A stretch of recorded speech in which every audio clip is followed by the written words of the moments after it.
खबरें तफसील से। मरकजी हुकूमत की जानिब से मिली तजावीज़ पर रजामंदी बनने के बाद किसान तंजीमों की जानिब से किसान तहरीक खत्म करने का ऐलान किया गया, यानी 378 दिनों के बाद किसान तहरीक खत्म करने का ऐलान हुआ है। संयुक्त किसान मोर्चे की मीटिंग में बहस के बाद इस फैसले का ऐलान किया गया। इसके साथ ही 11 दिसंबर को किसान अपने अपने घरों को वापस लौट जाएंगे।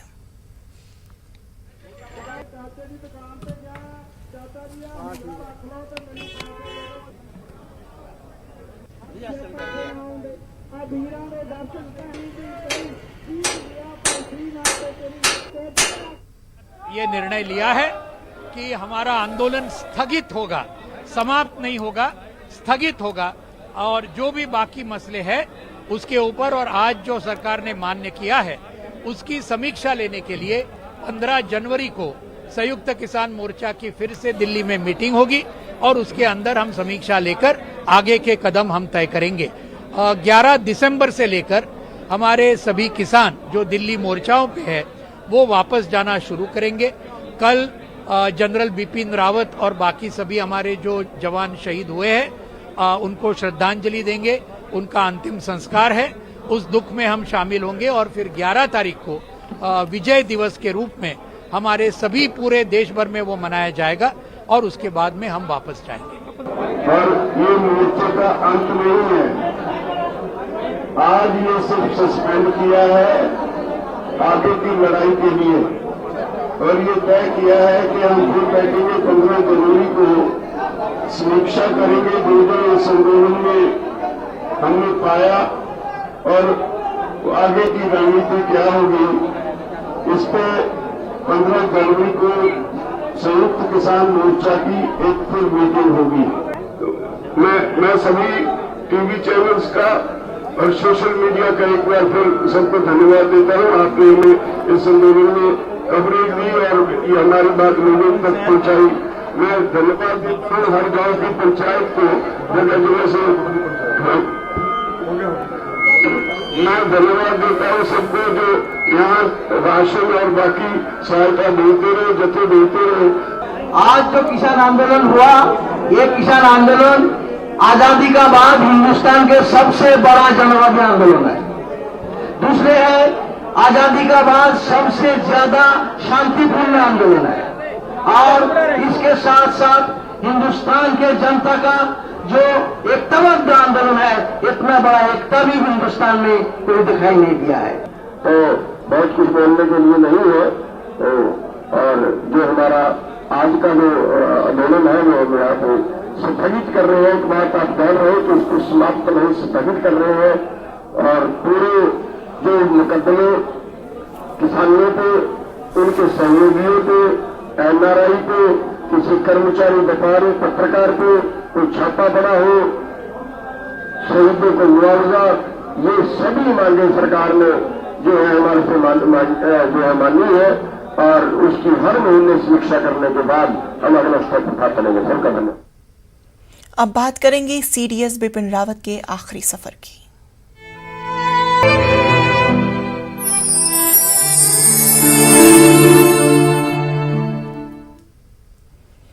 वजीर दिफा राजनाथ सिंह ने आज पार्लियामेंट के दोनों ऐवानों में लोकसभा और राज्यसभा में एक बयान दिया और कल फौजी हेलीकॉप्टर के हादसे के बारे में पार्लियामेंट को आगाह किया, जिसमें chief of defence staff general Bipin Rawat और 13 दीगर अफराद सवार थे। राजनाथ सिंह ने लोकसभा में कहा कि हिंदुस्तानी फजाइया ने फौजी हेलीकॉप्टर हादसे की सहफरीकी तहकीकात का हुक्म दिया है। तहकीकात की क़यादत एयर मार्शल मानविंदर सिंह करेंगे। इसके इंक्वायरी टीम कल खुद ही वेलिंगटन पहुंची और तहकीकात का आगाज किया।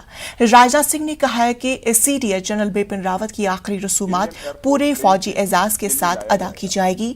दीगर फौजी एहलकारों की आखिरी रसूमात मुनासिब फौजी एजाज के साथ अदा की जाएगी। वहीं लोकसभा ने आज CDS बिपिन रावत और दीगर लोगों को भी खराज अकीदत पेश किया गया जो महलूक हेलीकॉप्टर हादसे में मर गए थे।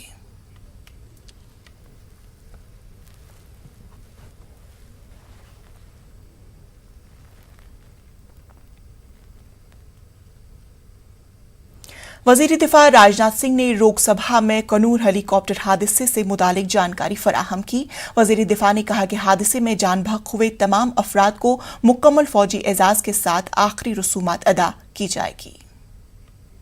आज मैं बड़े दुख और भारी मन से 8 दिसंबर 2021 की दोपहर में हुई मिलिट्री हेलीकॉप्टर, जिसमें भारत के प्रथम chief of defence staff general Bipin Rawat, उनकी धर्मपत्नी एवं 12 अन्य सवार थे, की दुर्घटना के दुर्भाग्यपूर्ण समाचार से अवगत कराने के लिए आप सबके बीच खड़ा हुआ हूं। General Bipin Rawat defence services staff college Wellington के स्टूडेंट ऑफिसर से इंटरेक्ट करने के लिए अपने एक शेड्यूल्ड विजिट पर थे।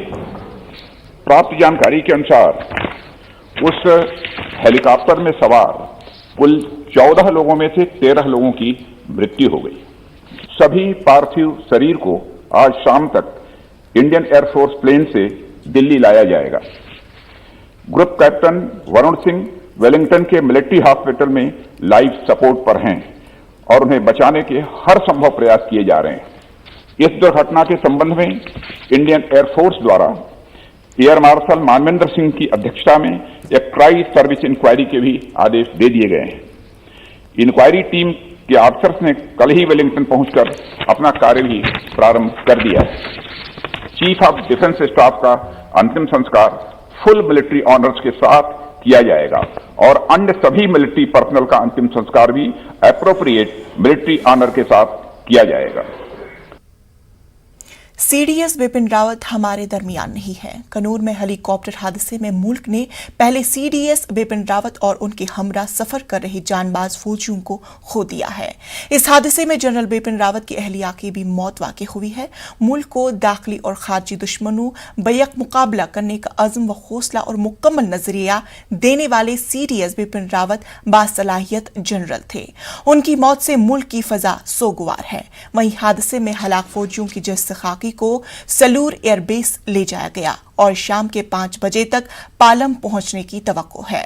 इससे कबल तमाम फौजियों के जस्द खाकी को मद्रास रेजिमेंट सेंटर पर आखिरी सलामी पेश की गई।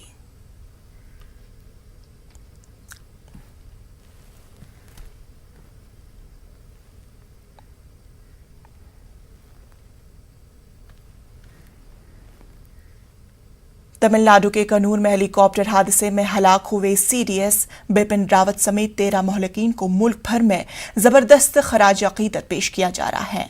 आज तमिलनाडु की सड़कों पर जब एम्बुलेंस उनके जस्द खाकी को लेकर निकली तो एम्बुलेंस पर फूल फेंके गए। सड़कों के किनारे स्कूली तलबा कतार में खड़े होकर तिरंगा लहराते हुए नजर आए। ख्याल है कि जनरल बिपिन रावत समेत दीगर महलकीन का जस्द खाकी आज शाम दिल्ली लाया जाएगा।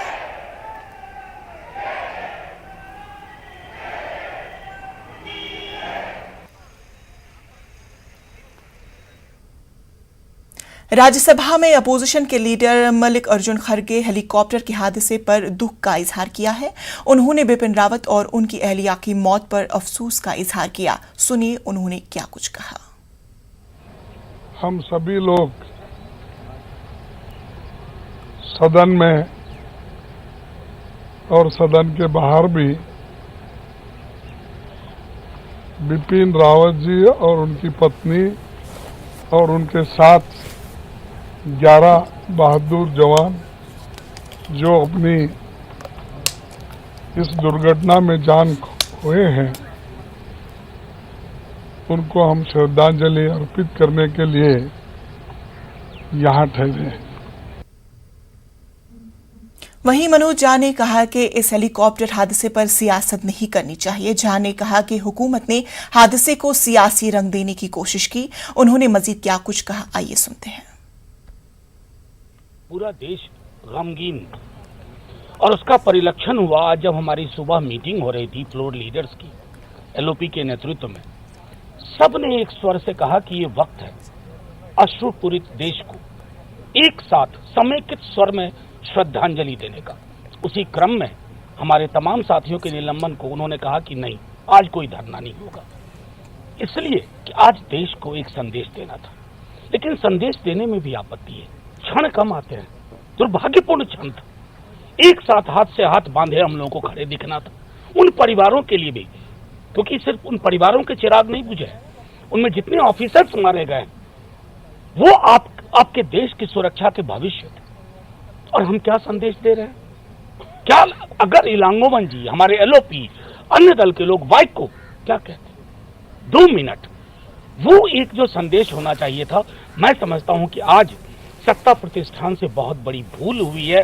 वो भूल इसलिए इतिहास में दर्ज होगी कि आज का दिन पूरे देश में जब एक इस तरह के गम की लहर चल रही है, उसमें भी आपने आइस ब्रेक करने की कोशिश नहीं की, माई वे और हाईवे के तरीके से चलते रहे, जैसा हमारे एलओपी और बाकी साथियों ने कहा है।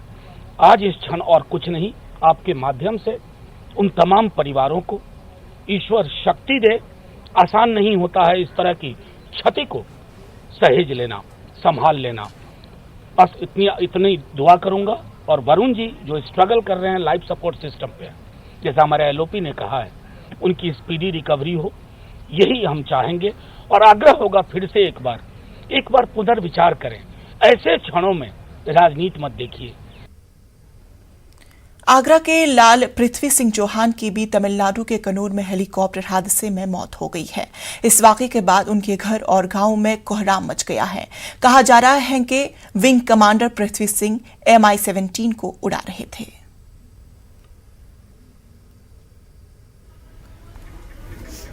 उसके साथ बहुत बुरा हादसा हुआ है। ये कहाँ से ढूंढ के लाएंगे अपने भाई को? परिवार को कौन था भाई बहन का?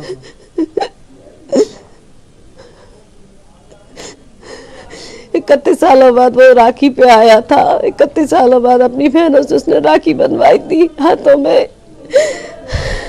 अरे भाई, बाकी समय हम उसको राखी पोस्ट कर देते थे बस। लास्ट बात कब हुई? मेरी अभी हफ्ते 10 दिन पहले ही बात हुई थी उससे बस। किस तरीके की बात करते हैं? मेरा काम कराने के लिए उसने अपने साइन वगैरह सब करके भेजे थे। अपना उसने काम पूरा करके भेजा है। अपनी बहनों का बहुत ध्यान रखता था वो। सीडीएस के हेलीकॉप्टर हादसे में झुंझुनू का बेटा भी शहीद हो गया। कुलदीप फजाइया में पायलट थे। कुलदीप के वालिद भी बहरिया से रिटायर्ड है। कुलदीप की शहादत पर पूरा गांव गमजदा है। गांव के समाजी कारकुन संदीप राव का कहना है कि कुलदीप बहुत मिलनसार थे। जो मेरा चचेरा भाई कुलदीप सिंह है, जो कि इंडियन एयरफोर्स में पायलट था, और जो सीडीएस विपिन रावत का जो दौरा था डिफेंस स्टाफ कॉलेज में, उस हेलीकॉप्टर में एज ए को पायलट था। दुर्भाग्य से हेलीकॉप्टर का दुर्घटनाग्रस्त हो जाना, और सभी लोग लगभग नहीं रहे हैं, ये हमारे लिए सबसे ज़्यादा सेटबैक है, और देश के लिए भी सेटबैक है कि भारतीय सेना ने इतने होनहार अफसर को खो दिया है।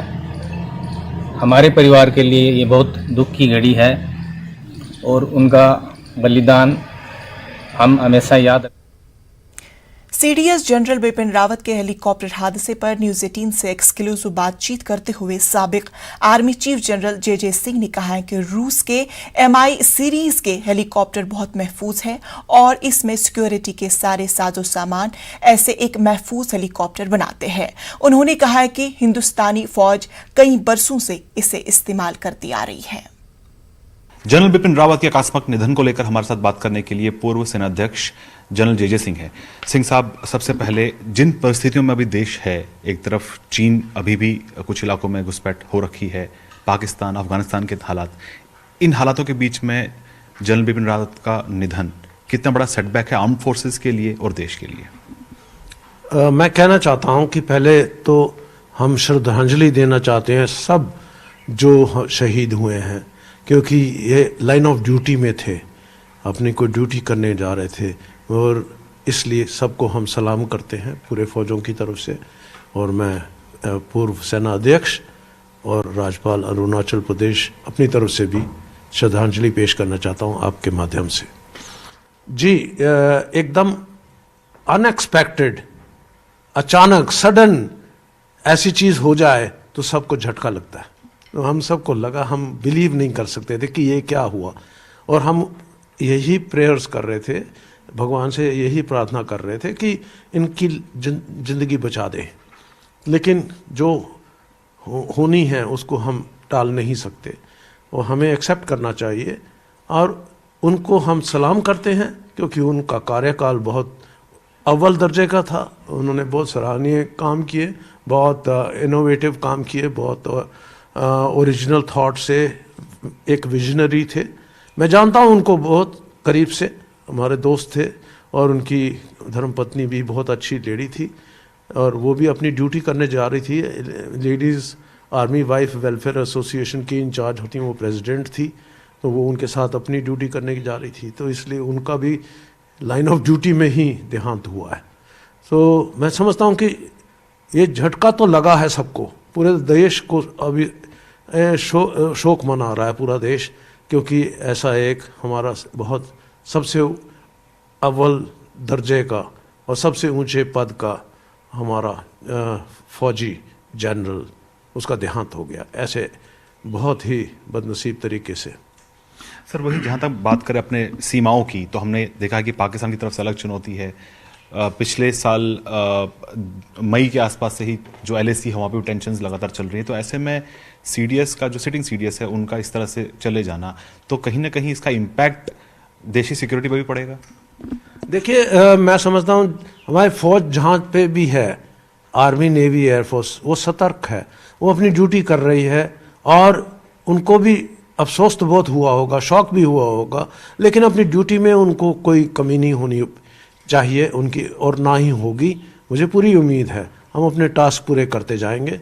और जो चुनौती China line of actual control पे चाइना की है, या लाइन ऑफ कंट्रोल पाकिस्तान के साथ है, कश्मीर में है, और जहाँ नॉर्थ ईस्ट में, वो हमारी ड्यूटियों में, हमारे कार्य करने में कुछ फ़र्क नहीं पड़ेगा। सिर्फ यही है कि हमारा जो हेड है,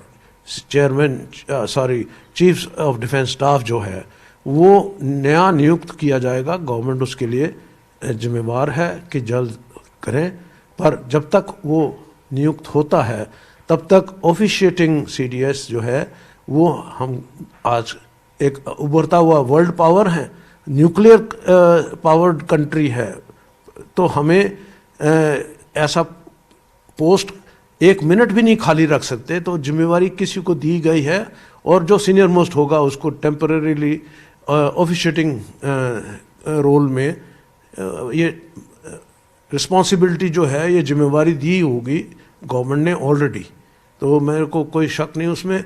और जो असली में जिसको गवर्नमेंट अपॉइंट करेगी, वो चंद दिनों में आपको पता लग जाएगा। सर, वही जनरल बिपिन रावत देश के पहले CDS थे, लेकिन बहुत से लोग जो हमारे व्यूअर्स हैं, बहुत से लोग नहीं जानते हैं कि एक्चुअली CDS का पोस्ट क्यों क्रिएट किया गया, इसका मकसद क्या होता है, और जनरल बिपिन रावत ने इस किरदार को कितना बखूबी निभाया। देखिए, कारगिल की जब लड़ाई हुई थी, उससे पहले 1971 में भी इसकी बात चली थी कि तीनों फौजों को एक मतलब चीफ ऑफ डिफेंस स्टाफ होना चाहिए। दूसरे देशों में है, हमारे देश में फिर हमने कहा हम सोचेंगे कैसे करना है, और हम दूसरे देशों का फार्मूला कॉपी करके अडॉप्ट नहीं कर सकते। हमारे देश की अपनी रिक्वायरमेंट्स हैं, हमारे देश के पड़ोसियों के साथ हमारे क्या संबंध हैं, हमारे बॉर्डर अभी तय नहीं हुए हैं चाइना के साथ। तकरीबन जो ओरिजिनल बाउंड्री है 4000 से ऊपर किलोमीटर की है, और जो लाइन ऑफ कंट्रोल है वो 700 किलोमीटर की है पाकिस्तान के साथ। तो ये जब तक रिजॉल्व नहीं होती, हमारी चुनौती अलग किस्म की है, इसके मुताबिक हमको करना चाहिए। तो अब कारगिल की जब लड़ाई हुई थी 99 में, मैं एडिशनल DGMO था, हमने स्टडी किया और हमने ये तय किया कि ये एक अपॉइंटमेंट कारगिल रिव्यू कमेटी ने भी इसको प्रपोज किया था। वक्त हुआ छोटे से वक्फे का, बने रहने ज़ीटीन उर्दू के साथ।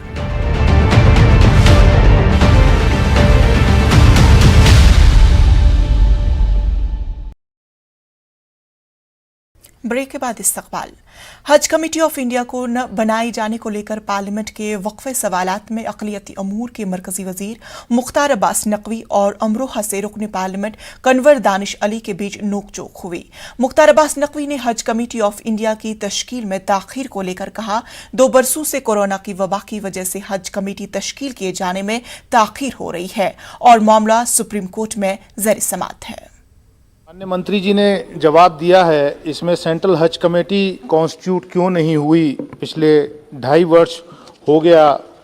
और मैंने एक सवाल अनस्टार्ट क्वेश्चन में 839 जो 2 दिसंबर को माननीय मंत्री जी ने सदन के पटल पर रखा, उसमें भी लगभग प्रक्रिया समझाई गई कि वेरियस इंस्टीट्यूशंस जो मिनिस्ट्री ऑफ माइनॉरिटी अफेयर्स के अंडर में आते हैं उनके का कॉन्स्टिट्यूशन रिकॉन्स्टिट्यूशन क्यों नहीं हो रहा है। इवन इस सदन से भी 2 सदस्य जो है वो कई इंस्टीट्यूशंस में जाते हैं, उनको भी नहीं लिया गया, 2.5 साल हो गया। मैं आपके माध्यम से माननीय मंत्री जी ने इसमें आखिर में प्रक्रिया समझाते हुए लिखा है कि मैटर सब जुडिस है। मैटर सब जुडिस पिछले 2.5 साल में नहीं, तब 3 दिसंबर को कोर्ट ने नोटिस किया है, तो आप मैटर सब जुडिस बता रहे हैं। हज कमेटी का कॉन्स्टिट्यूशन टाइमली ना होने से पिछले कई वर्षों से इतनी दिक्कत हुई है। भले ही हज नहीं हुआ पिछले 2 साल में, लेकिन जो 21 जगह से फ्लाइट्स हज की जाती थीं, जिसमें वाराणसी भी था, चेन्नई भी था, इवन कई मुख्यमंत्रियों ने लेटर लिखा है, तो ये सब अपना एडमिनिस्ट्रेशन करके कई जगह मैं प्रश्न पूछ रहा हूं माननीय सभापति जी, आपका संरक्षण मुझे चाहिए अध्यक्ष महोदय। संरक्षण जब भी मिलेगा जब प्रश्न पूछोगे। प्रश्न पूछ रहा हूं मैं वही पूछ रहा हूं कि आखिर ऐसा कॉन्स्टिट्यूशन क्यों नहीं हो। और उसके साथ साथ एक जो हज के तरफ से ये आता था कि सब्सिडी बहुत दी जाती है, अच्छा हुआ ये सब्सिडी खत्म हुई। सबसे पहले तो जो माननीय सदस्य ने कहा है कि हज कमेटी और हज कमेटी के कारण पूरी की पूरी हज की व्यवस्था में दिक्कत आ रही, मैं जानकारी आपके माध्यम से देना चाहूँगा कि हज प्रोसेस और हज प्रक्रिया में Haj committee of India, ministry of minority affairs, ministry of health, ministry of civil aviation, ministry of home और कई विभागों के साथ साथ जो जद्दा में हमारे सीजीआई हैं, उनकी पूरी की पूरी टीम लग करके और हज को सुगम तरीके से, सरल तरीके से, सफल तरीके से हो सके इस काम को करते हैं। आदरणीय अध्यक्ष जी, पिछले 2 वर्षों से कोरोना पैंडेमिक के चलते और सऊदी अरब किंगडम के जो भी दिशा निर्देश हैं उसके कारण हज 2020 और 2021 नहीं हुआ। और हमें इस बात को कहने में आपके माध्यम से खुशी है कि प्रधानमंत्री नरेंद्र मोदी जी के नेतृत्व में भारत से सबसे ज़्यादा इतिहास में हज यात्री हज यात्रा पर 2019 में जा चुके हैं। और ये संख्या जो है वो जितने भी देश हैं, केवल जो इंडोनेशिया है उसके कुछ हज़ार जो हैं वो ज़्यादा हैं। माननीय सदस्य जी को मैं केवल एक चीज़ बताना चाहूँगा कि ईज़ ऑफ डूइंग हज की दृष्टि से कई रिफॉर्म इस दौरान। खबरों में फिलहाल इतना ही, मुझे दीजिए इजाजत, आदाब।